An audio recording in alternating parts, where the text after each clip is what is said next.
I'm making a tomato soup recipe. It'll be a cream of tomato soup, but I won't be adding cream to it. It can have cream added to it. It's inspired by a recipe from Strong Women Eat Well by Miriam Nelson, PhD. And I read her book a few years ago, and I made note of this tomato soup recipe of hers because it was very good. But I've changed it several times between then and now. So anyway, so if you look in that book, it won't have these things in it, but that's okay. It doesn't always have these things in it when I make it. I'm doing an orange split lentil to make it creamier, so when I puree it at the end, like I'll take the bay leaves out before I puree it, but the lentils should make it creamy enough without needing any kind of creaminess. Sometimes I'll use yam to make a soup creamy, or potato, depending on the flavor, and yam would work really nicely in this, and has in the past, but I'm using the orange split lentils right now. So anyway, I have vegetable better than bouillon and allspice, cloves, and ancho chili powder, and Truvia brown sugar blend, and more of the veg better than bouillon, and another bay leaf, and that's allspice, and then there's an onion. And to this I will add a full pot. It will be full right to the lid of tomatoes, and it will start to cook down, and then it will get lower in the pot, so it'll end up cooking properly. Now, if I'd added yam instead of the orange lentils, I wouldn't have put in the brown sugar. So that's really the only difference. So I'm out here, I'll be taking the seeds out of those tomatoes and enjoying tea, and I'll talk a little bit about Shameless. We just watched that. And at first I didn't like it. And this we'd mentioned this Bill Bryson book. I hadn't remembered what the name was earlier. And we just finished another Bill Bryson. That one I started reading while James I was waiting for James at the university. And so that book was there, and I can't remember what it was called. It was the second one he wrote about his travels in England. So I can't remember what that one was called. Anyway, it was good, and I actually enjoyed reading that. I'd read the first 150 pages or something while I was waiting for James, and I enjoyed reading it more than listening to the audiobook, because for the last part of it we just listened to the audiobook together, so James didn't catch the first 150 pages worth. Well, maybe he did. He missed maybe 100 pages because there was some overlap there, because I didn't know where to start the audiobook. Anyway, but this is a different one. This is a different audiobook. And I'm enjoying listening to this as an audiobook. James says he would enjoy to read it also, but I don't think I would.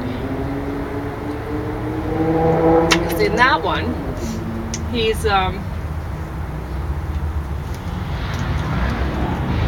gives a whole bunch of different interesting facts about all sorts of things. So things that you'd think, oh, I've never wanted to learn that, and why did he bother to look that up? But whatever, he did, and it's interesting. So if ever you wonder what butlers used to manage before they were butlers,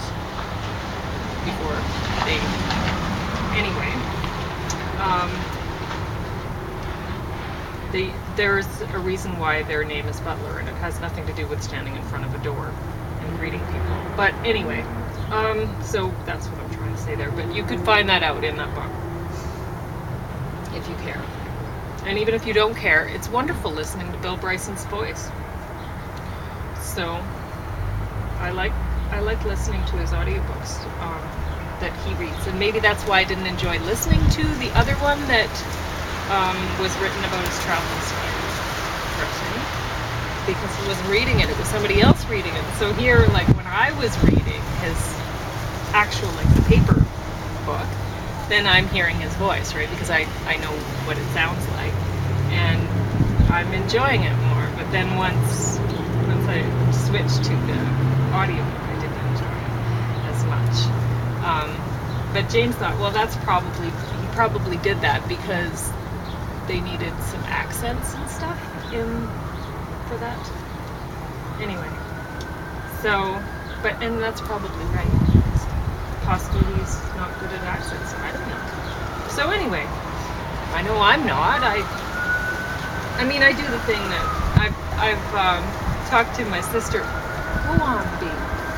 I've talked to my sister about this, and she does the same thing apparently.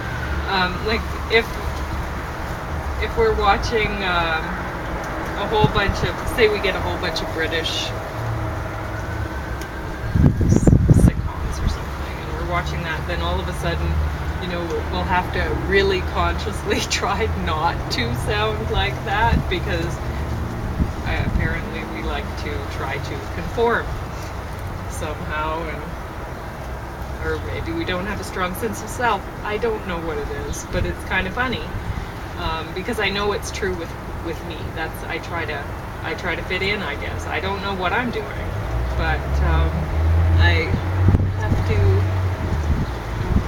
be conscious of it, or it'll just happen. But it's not within my control, so it's not like I can do accents or anything. I don't know. Anyway, what I was going to say about something totally different. Okay, so I was going to talk about the Bill Bryson book and Shameless, because we just watched that, and at first I did not like it at all.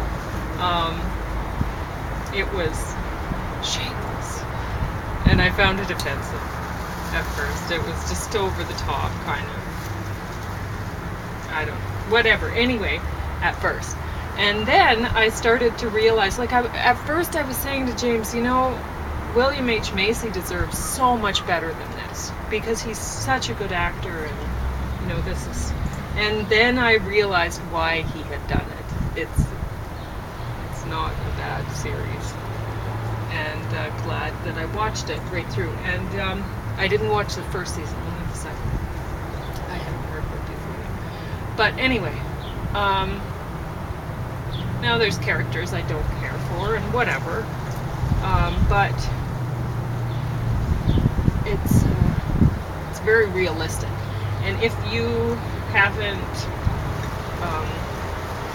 like, perhaps you've only worked in an academic setting or something like that, and you don't realize that these people exist. Well, they do. You know, these are realistic kind of people. And anyway, and there's certainly a lot worse out there.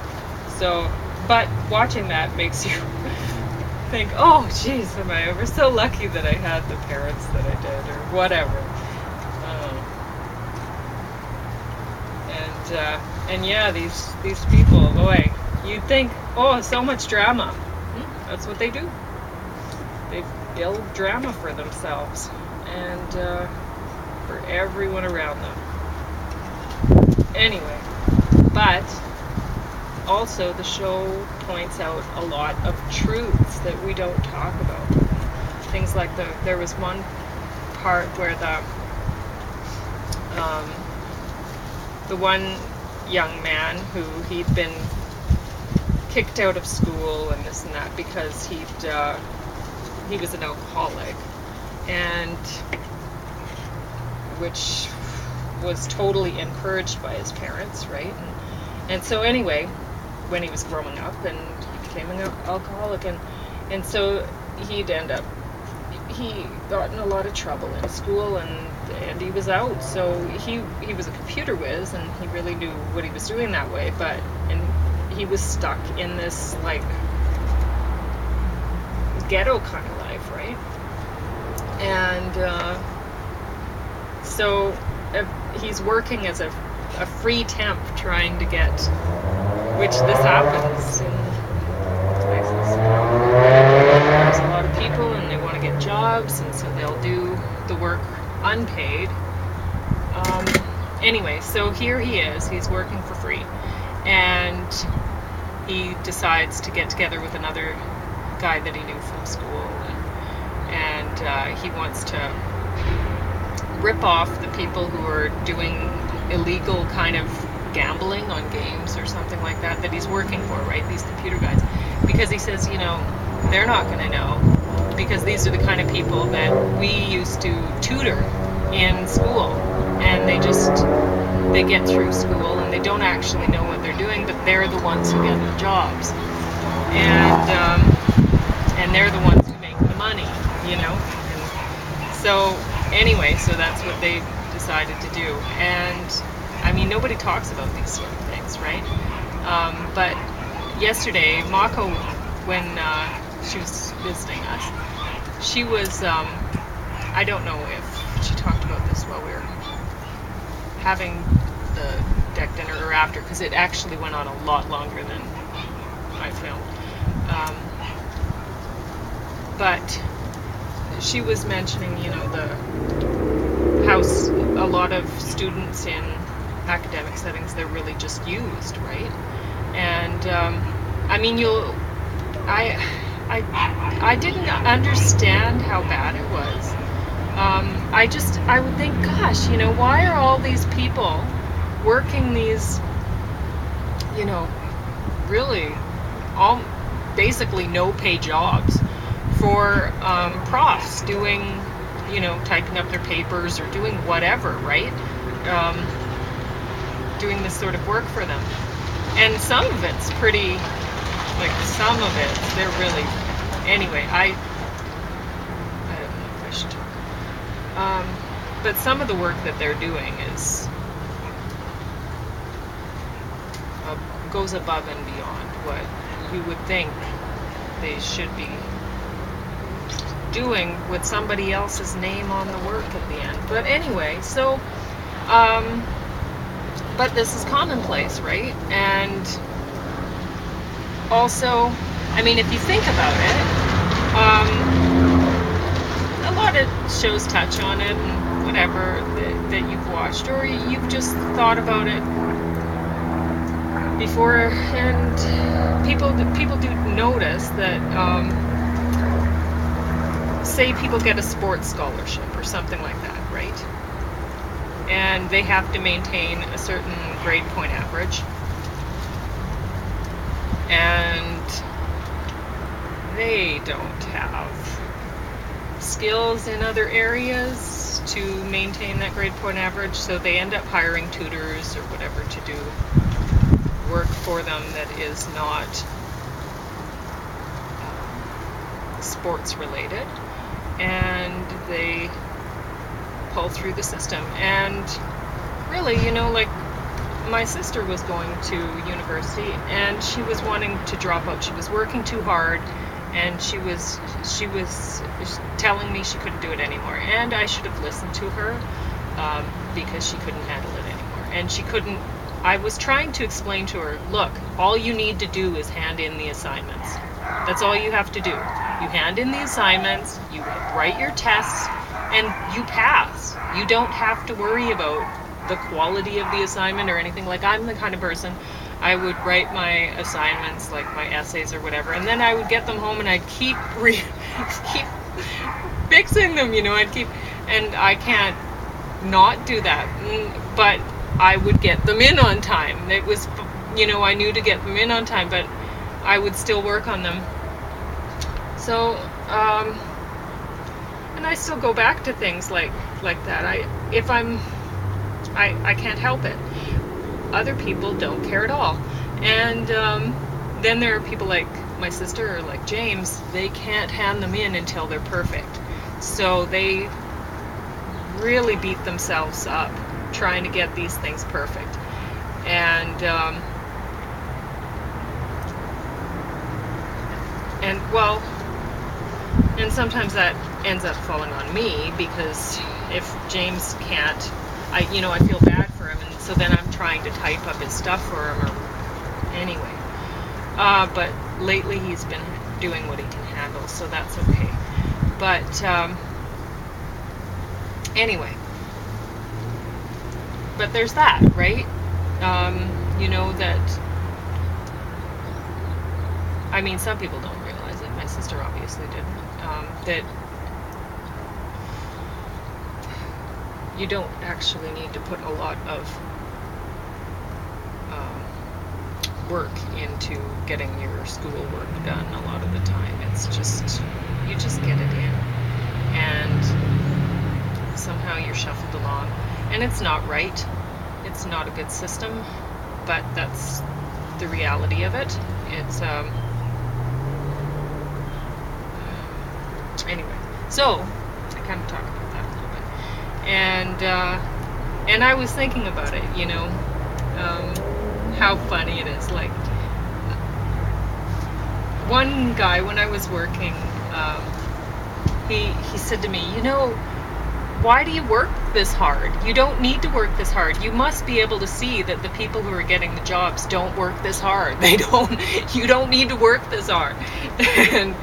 And I just kind of smiled at him, and I'm like, I know how they are, but the thing is he didn't realize that I needed to work that hard. I wouldn't have been kept around if I didn't work that hard, because I'm not one of them. I'm not one of these sports people or whatever. And if you do some of the Gale courses about business, and I mean, they write it, the business people write it, right? So they're the ones who come up with these ideas, and they're patting themselves on the back saying, yeah, it's just a matter of fact that people who did sports in college or university, post-secondary sports, they make better managers and better. It's hard for me to keep serious about this, because it's ridiculous, right? But they write this stuff up. They are the people who were in sports and university and whatever, or college, and they convince themselves and each other that they're totally right being there in those positions. They're justified in having those positions, and then you end up with people in leadership roles who really, maybe not the cream of the crop, but it's funny. I mean, for me, I just, whatever. Anyway, I didn't have any big aspirations of making loads of money as an adult ever, so I guess some people, they see these things and they don't have a sense of humor about it, or I guess I do. Anyway, what was I saying? Why did I get on that? I don't know. Anyway, so they talk about a lot of great issues in Shameless, just touching on them like that, right? Like, there's the woman who's a waitress, and she ends up having to take on kind of business management roles in her business, but she's not being paid accordingly, and so she's just paid basically as a waitress. A little bit, what were they giving her? I can't remember what she said, but anyway, in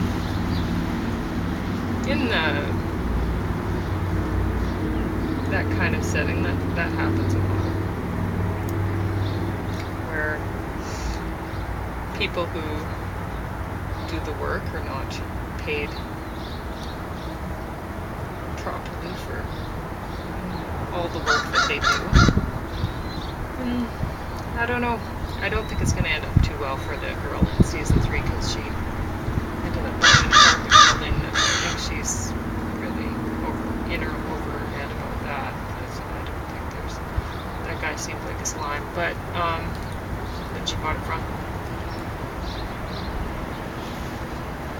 Anyway, it's funny how you get into these things.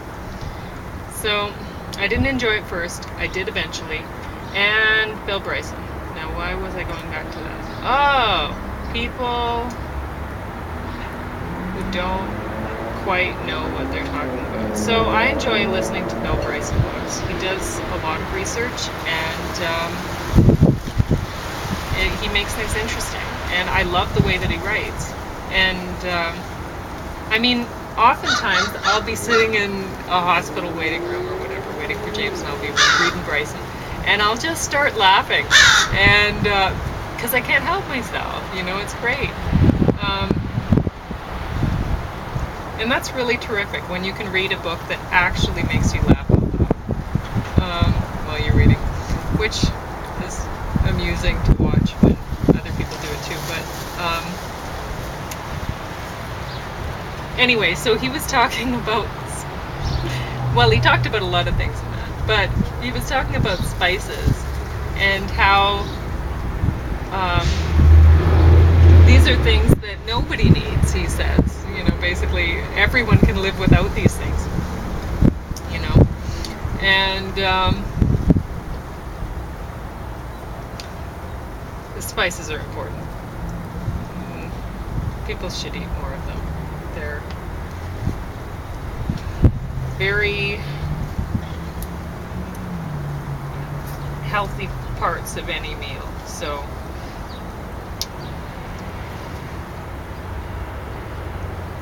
cook for yourself, eat spices. It's good.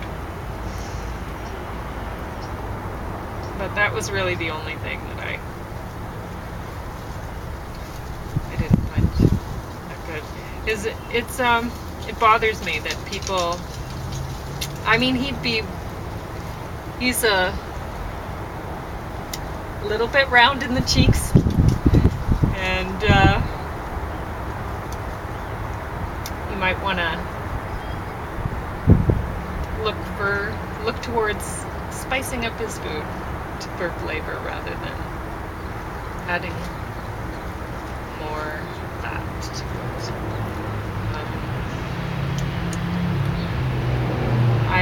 I've had problems with that myself in the past, and I certainly don't now. And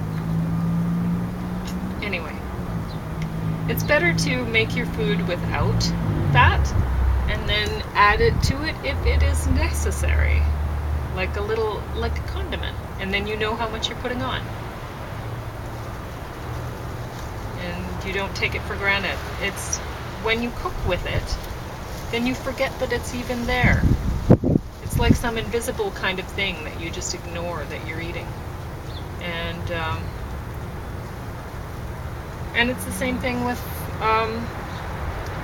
salt. If, like in processed food, you don't think of these things. You don't think of the sugar, you don't think of the salt, you don't think of the fat. If it's already packaged, it's just somehow, it's invisible to you, right? And all the additives and all the color and whatever, you just don't even, I mean, sometimes you notice the color when it's really fun. But it's better to cook for yourself, because then you actually see what you're eating when you're eating it. And when you do things like, I don't think I put any salt in this one, but when you're conscious of what you're adding, then you will eat better. You just will.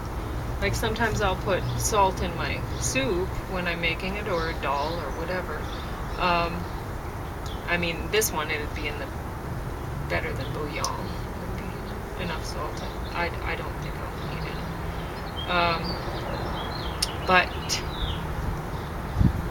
But sometimes I know I'll need it, and I put some sea salt in. But when I do that, I know that I'm eating way less salt in per bowl of soup or dal or whatever that I'm eating. I know I'm eating far less salt than I would be eating if I were eating processed food. You just don't even realize how much salt you're eating in this stuff, or sugar. Like, sure, this one I put Truvia brown sugar blend, which I don't normally use, but it's good in here. You can also put molasses instead, a little bit of molasses, but I didn't have any molasses in the pantry right now. And you can also use Marmite, that works too. But that's they'll taste a little different depending on what you use. If you're using like yam, then use a little bit of Marmite. Yam and Marmite would be pretty good instead of Truvia brown sugar. Oh, a little thingy. Come on. I don't know what that is. Hello, buddy. Don't be scared. Just don't be in my food. There we go. It's a better spot for you. So yeah, this is my second pot of soup. All of those tomatoes that I was dealing with earlier, they all went into that pot of dal that I was making. And if you're looking for a tomato dal that's made by Byron Ayanaglu, it's you're not going to find it. I often don't make recipes exactly the same as, or almost never make them exactly as I see them written in a recipe book. Maybe never. Anyway, you won't find it because it's a spinach dal that he had made. And I was gonna put some spinach in there, and then I thought, I just have to process huge amounts of tomatoes, so I'm only putting tomatoes. He didn't put any tomatoes in his, but I always put tomatoes in dal, because it's good. And I'm using up tomatoes right now, so I put a bunch. And it'll be great. It's already a bit fragrant while it's cooking, and I feel pretty good about it. Sometimes you make a soup and you can smell it cooking and it smells so amazing, and then you eat it and it's not good. That's disappointing, but I feel pretty good about this. He rarely steers me wrong. He's really good at writing recipes.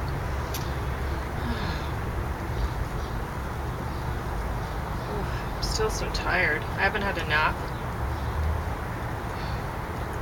But at least I got cleaned up and dressed for the day. That's good.